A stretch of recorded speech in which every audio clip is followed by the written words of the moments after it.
충만할 것임이니라. 아멘. 인사하겠습니다. 할렐루야. 오늘 말씀을 통해서 말씀처럼 여호와를 아는 지식이 충만한 여러분 되시기를 주님의 이름으로 축복합니다. 제자들이 예수님께 물었습니다. 하나님을 어떻게 볼 수 있습니까? 라고 물었을 때 예수님 말씀하시기를 어찌하여 보이라고 하느냐, 너네가 나를 통하여서 하나님을 본다라고 말씀을 하셨습니다. 그것처럼 우리가 예수 그리스도를 통하여서 여호와를 아는 지식이 충만할 것입니다. 네. 어떻게 충만할 것인가? 오늘 말씀에서는 그 영원하신 왕 예수 그리스도께 임하시는 여호와의 영 성령을 통하여서 우리 가운데 하나님을 알게 하시고 하나님께로 더 인도하시겠다는 것입니다. 그런 믿음 가운데에 우리의 영원한 왕 되신 예수 그리스도를 믿음으로 영접하시고 또 고백하는 여러분 되시기를 주님의 이름으로 축복합니다. 특별히 내일은 성탄절 날입니다. 그래서 거룩하신 분이 태어나셨다라고 해서 성탄절이라고 하죠. 아주 오랫동안 성탄절을 우리가 지켜왔는데요. 한편으로는 산타클로스 이렇게 하면서 이 성탄절의 주인이신 예수님이 좀 희색되는 것이 좀 안타깝기도 합니다. 우리 성탄절의 주인공은 아기 예수님이 태어나신 날이죠. 오늘 본문에서는 그 아기 예수, 영원하신 왕이 태어나신 이제 그 예언에 대한 말씀이 기록되어 있습니다. 본문을 보면 파란 글씨로 이렇게 제목에 달려 있습니다. 평화의 나라라고 되어 있습니다. 오늘 본문에서는 평화의 나라에 대한 소망을 주십니다. 그리고 영원한 왕에 대한 소망을 주고 있습니다. 1절 말씀을 한번 보면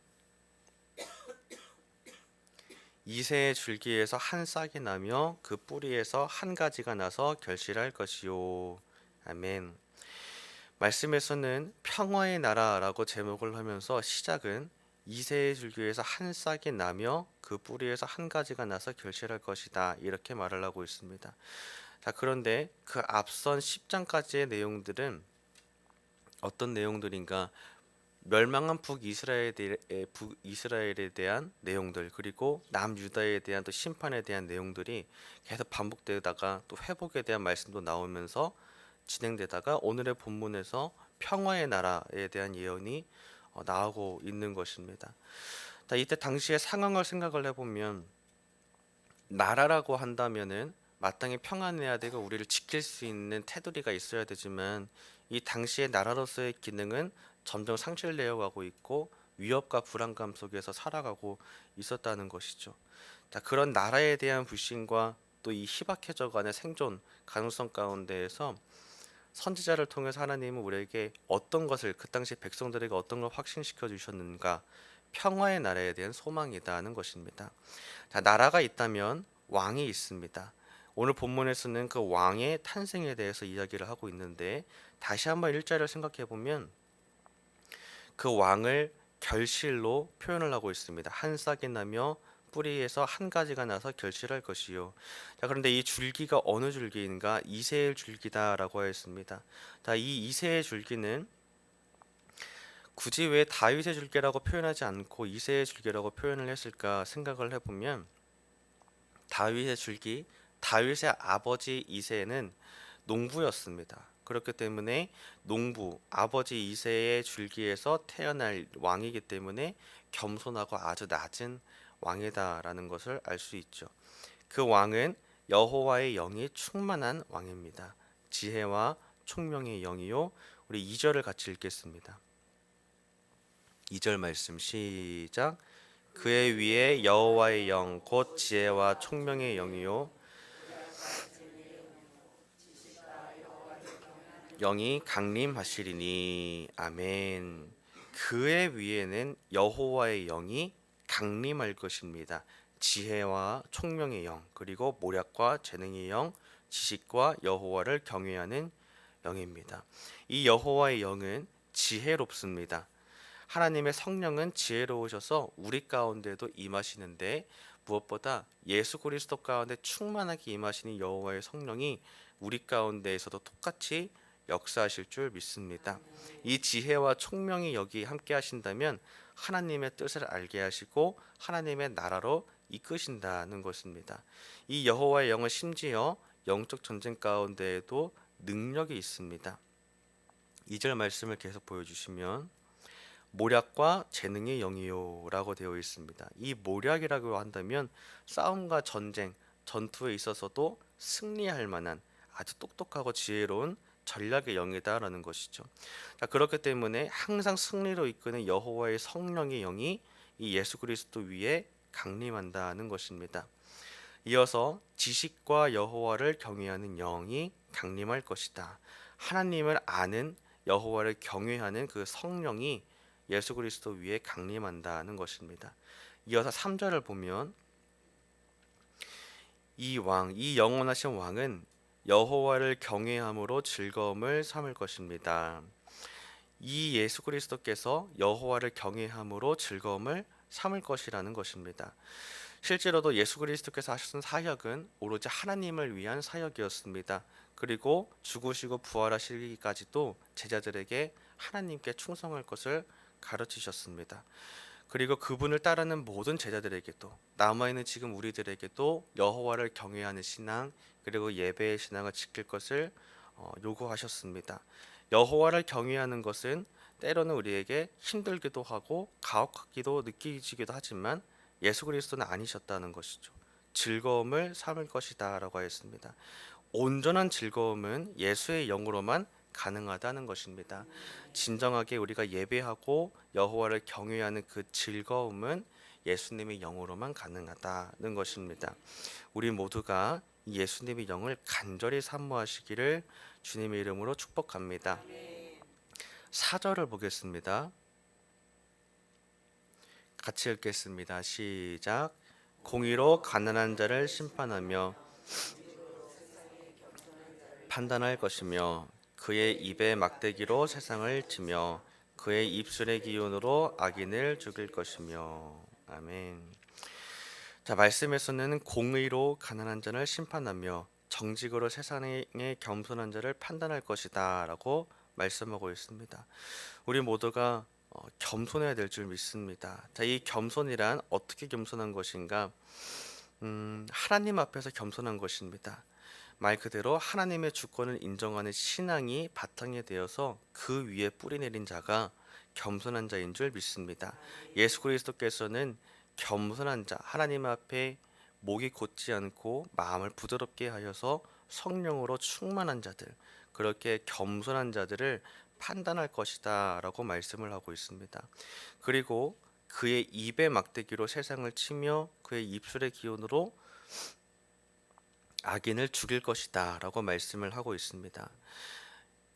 이 영원하신 왕의 입에 막대기로 세상을 칠 것이다 라고 말씀을 하고 있고 그 입술의 기운으로 악인을 죽일 것이다. 즉 예수 그리스도의 말씀으로 하나님의 말씀으로 이 세상을 심판하고 판단할 것이다 라는 것이죠.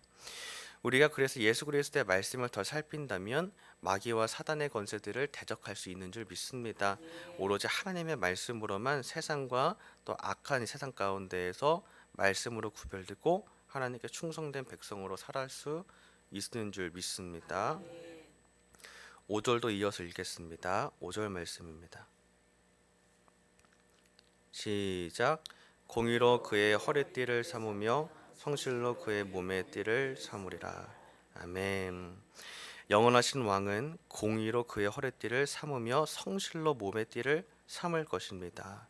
자, 1절부터 5절까지의 내용을 전체적으로 요약을 해보면 결국 이 영원하신 왕은 하나님의 공의를 실현하시는 분이십니다. 말 그대로 죄를 다 짊어지시고 모든 죄값을 짊어지시고 죽으실 것이며 우리를 위해서 영원한 구원을 선물하실 것이다 라는 것입니다. 그 예수 그리스도께서는 여호와의 영으로 충만하여서 모든 영적 전쟁 가운데 능력이 있고 또 하나님의 지혜로 충만할 것입니다. 그분의 즐거움은 오로지 한 가지입니다. 여호와를 경외하는 즐거움입니다. 그의 눈에 보이는 대로 심판하지 않고 귀에 들리는 대로 판단하지 않을 것입니다. 우리 사람들은 때때로 눈에 보이는 외모대로 아니면 겉모습대로 아니면 사람들의 말대로 아첨하는 말 때문에 그 사람을 판단하기도 하지만 그렇지 않고 예수께서는 오로지 그 마음의 중심 가운데 여호와의 주권을 인정하는 신앙의 중심으로 말미암아 판단할 것이다라는 것이죠. 그렇기 때문에 예수 그리스도는 여호와의 공의를 실현하시는 것입니다. 오로지 예수님만 가능하시다라는 것입니다. 6절부터 8절 말씀 제가 좀 읽겠습니다. 6절부터 8절 많기 때문에 제가 읽겠습니다. 그때에 이리가 어린 양과 함께 살며 표범이 어린 염소와 함께 누우며 성화제와 어린 사자와 살찐 짐승이 함께 있어 어린아이에게 끌리며 암소와 곰이 함께 먹으며 그것들의 새끼가 함께 엎드리며 사자가 소처럼 풀을 먹을 것이며 젖 먹는 아이가 독사의 구멍에서 장난하며 젖된 어린아이가 독사의 굴에 손을 넣을 것이라. 9절 같이 읽겠습니다. 시작. 내 거룩한 산 모든 곳에서 헤댐도 없고 상함도 없을 것이니 이는 물이 바다를 덮음같이 여호와를 아는 지식이 생상에 충만할 것임이니라. 아멘. 이 말씀을 우리가 깊이 새겼으면 좋겠습니다. 여호와를 아는 지식이 세상에 충만할 것입니다. 이 충만하다라는 것은 세상 가운데 충만한 것도 있습니다. 그리고 이 예수 그리스도의 다스림 가운데 머무는 자들도 똑같이 여호와를 아는 지식이 충만할 것입니다. 그 나라 가운데에는 이 예수께서 다스리시는 나라 가운데에는 헤덴도 없고 상함도 없을 것입니다. 그리고 여호와를 아는 지식만이 충만할 것이다 라는 것이죠. 어떻게 이것이 가능한가? 오로지 딱 한 분 예수께서 다스리신 그 나라이기 때문에 예수께서 여호와의 공의를 실현하시고 여호와를 경외하는 신앙을 가지셨기 때문에 그분으로 인하여서 이 여호와를 아는 지식이 충만할 것임을 믿습니다. 그러므로 예수님을 영접하시기를 주님의 이름으로 축복합니다. 세상의 영이 아니라 예수의 영으로, 예수의 거룩하신 그 성령으로 말미암아 우리가 하나님을 경외하는 즐거움을 누리시기를 주님의 이름으로 축복합니다. 아멘. 오늘 읽은 이 말씀들에서 보면 하나님의 평화의 나라에 대한 예언을 보고 있습니다. 하나님의 평화의 나라는 예수께서 여호와의 영으로 다스리시는 나라입니다. 여호와의 영으로 다스리시는 나라이기 때문에 우리의 영으로 우리의 혼과 우리의 생각과 마음으로는 결코 할 수 없습니다. 말씀을 묵상을 하면서 그런 생각이 들었습니다. 이 평화의 나라가 내 마음에도 이루어졌으면 좋겠다라고 생각이 들었습니다. 누구든지 예수님을 영접한다면 그 안에 이 나라가 이루어질 줄 믿습니다. 우리가 6절을 한번 봤으면 좋겠습니다. 6절에 보면 어린 사자, 살진 짐승, 어린 양, 표범, 어린 염소, 송아지들이 어린아이에게 끌린다라고 합니다. 하나님께서 많은 피조물 모든 걸 다 지으셨지만 이 모든 피조물들이 어디를 따르는가? 바로 이 어린아이를 따른다는 것입니다. 본능적으로 하나님께서 지으신 피조물들이 왕이 누군지를 알아본다는 것이죠. 그렇기 때문에 하나님 예수께서 다스리시는 이 나라 가운데에는 모든 것들이 자연스럽게 왕을 따릅니다. 그리고 왕을 통하여서 여호와를 경외하는 즐거움의 신앙을 한다는 것이죠. 그러므로 예수의 영으로 우리 또한도 주님을 따라가야 될 줄 믿습니다. 예수님 안에 거한다면 이 여호와를 경외하는 즐거움이 우리에게 회복될 줄 믿습니다. 저는 이 부분이 참 너무 좋았습니다. 여호와를 경외함으로 즐거움을 삼을 것이다.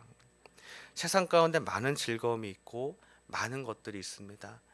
이제 내일은 또 휴일이기 때문에 많은 사람들이 세상 가운데 많은 즐거움을 노래하고 또 나누면서 살 텐데 우리의 진짜 즐거움은 무엇인가? 나를 위해 오신 아기 예수, 그 예수께서 여호와를 경외하는 즐거움을 위해 사셨다는 것이죠. 그 예수님을 기뻐하고 즐거이 또 찬양하며 오늘 짐승들과 피조물들이 예수를 따랐던 것처럼 우리 또한도 주를 따를 것입니다. 그리고 그 따르는 신앙으로 말미암아 하나님께서 기쁘게 받으신다는 것입니다. 세상 가운데는 어지럽고 혼란스럽습니다. 그렇지만 평화의 나라는 여기 있다 저기 있다가 아니라 여러분의 마음 가운데 예수 그리스도를 영접함으로 하나님의 나라를 누리는 여러분 속에 있는 줄 믿습니다. 그러므로 오늘 말씀 가운데 있는 이 영원하신 왕이 다스리는 그 평화의 나라가 우리 가운데 임하시기를 주님의 이름으로 축복합니다. 또한 여호와를 경외하는 이 성령으로 말미암아 여호와를 아는 지식이 또 여러분의 신앙 가운데에도 충만히 넘치시기를 주님의 이름으로 축복합니다. 아멘. 찬송가 304장 찬송하시고 기도하겠습니다. 304장입니다.